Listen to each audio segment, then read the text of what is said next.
alors c'est pas forcément un marécage, hein, mais est-ce qu'il y a des moments de l'année où l'eau stagne dans la truffier? Et donc ça se voit simplement en regardant, en faisant un trou dans le sol et en regardant l'argile. Si cette argile a des taches de rouille, hein, c'est pas rouille, et bien c'est que ça rouille, c'est qu'il y a de l'eau, quoi. Hein. Voilà. Si elle a des traces carrément bleutées, et comme de la glaise, alors là c'est encore pire, ça veut dire que ça traîne encore plus souvent dans l'eau. Voilà. Donc ces traces d'hydromorphisme sont des choses qui ne sont pas bonnes pour la truffe, et donc il faut bien s'assurer qu'il n'y en a pas. Et donc là, dans toute cette analyse, c'est aussi ce qu'on a regardé, pour voir s'il y en avait ou s'il n'y en avait pas. Voilà. Donc ça fait beaucoup de paramètres sur lesquels on a tenu compte. Hein. Voilà.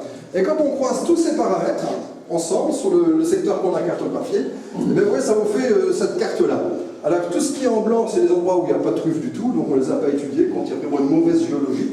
Et tout le reste, eh c'est des endroits où il y a peut-être de la truffe, peut-être il n'y en a pas. Plus c'est rouge, mieux c'est favorable. Bon, quand on regarde de plus près, alors ce qui est important aussi, là, c'est qu'on a défini donc, un certain nombre d'indices, 19 indices, donc 19 types de sols différents, en fonction de tous ces critères, qui vont du moins favorable au plus favorable pour la truffe. Hein, voilà.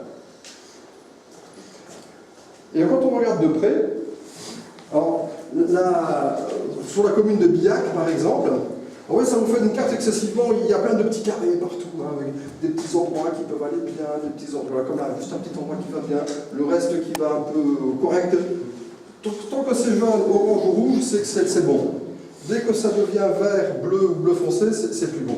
Donc oui, ça vous fait des choses comme ça, très curieuses, comme là, vous voyez, autour de ce lieu-dit-là. On a verger, par exemple, dans ce verger, uniquement en fonction des critères hein, qu'on a établis. Pour l'instant, on a uniquement croisé des données qu'on a sur les cartes. On n'a pas encore été voir sur le terrain ce qui se passait. Hein.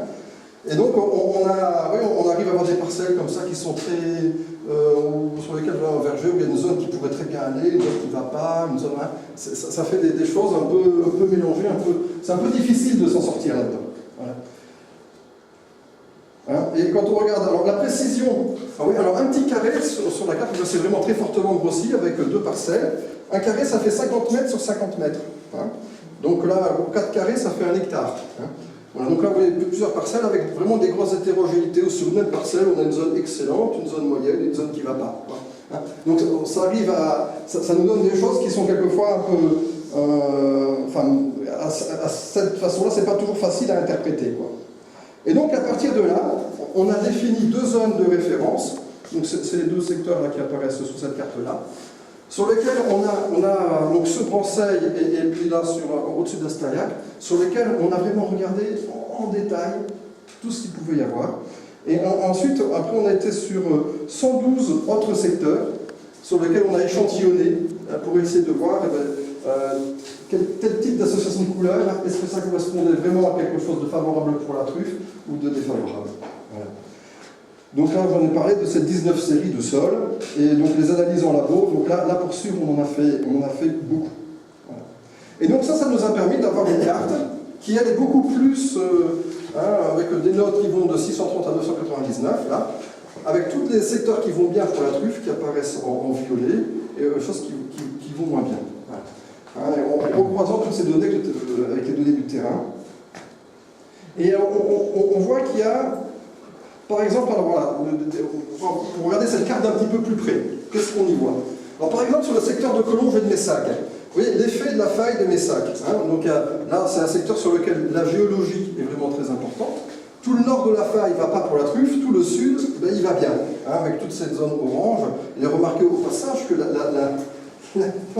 à travers Messac, dans le bourg de Messac, il y a des zones qui sont particulièrement excellentes pour la truffe. Et voilà. Donc, il y a des secteurs comme ça sur lesquels la géologie est apparue comme étant prédominante dans le potentiel truffier ou non du secteur.